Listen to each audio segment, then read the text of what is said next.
They say your home should feel like the safest place in the world. For Maya, it became the most terrifying. It started subtly. The TV turned on at 3:17 a.m. every night, always tuned to static. Her bathroom light flickered even after she changed the bulb. Her keys vanished from the counter and reappeared in strange places. Inside the freezer, under her bed, once inside a sealed jar in the pantry. She tried to laugh it off. Maybe she was tired. Maybe the building was old. The excuses stopped the night she woke to faint whispering. At first she thought it was a dream. The voices were too clear and too deliberate. They weren't coming from the street. They were inside her apartment. She froze. The whispers were low and drawn out, like someone speaking from inches away but through a wall. Maya, her blood turned cold. "Who's there?" she whispered. Silence. The next morning her phone lit up with a message from an unknown number. "Did you sleep well?" She wanted to believe it was a prank. The disturbances became impossible to ignore. Her chair was pulled away from the table when she returned from the bathroom. The bathroom mirror had a single large handprint.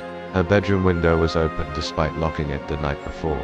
The sound of breathing began to join the whispers at night. Slow and heavy, like someone standing at the edge of her bed. She snapped on the lamp, but no one was there. One evening she prepared tea. The kettle began to whistle. When she reached it, the metal was ice cold and the stove was off. Before she could process it, the lights went out. The apartment was swallowed in darkness. From somewhere behind her, a low whistle began, not from the kettle, not from outside, from inside the room. A pulse pounded in her ears. "Who's there?" The whistle stopped. The lights flickered back on. On the counter lay a folded piece of paper. 3 words in jagged handwriting. "I see you." Her breath caught. She called her best friend and told her everything. Her friend insisted it was just stress. That night she left her phone recording video in the living room. The footage was normal until 3:17 a.m.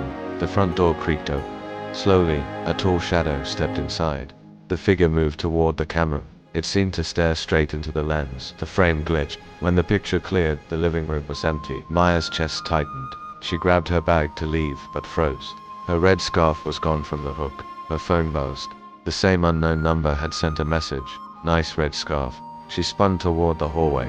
Under the couch was a small black device, a hidden camera. Every sound, every whisper, every flickering light. None of it was paranormal. Someone had been inside her home. Footsteps echoed in the hallway, slow, heavy. The shadow of 2 feet appeared under the door. The footsteps stopped. A man's voice spoke through the wood. Low, calm, almost amused.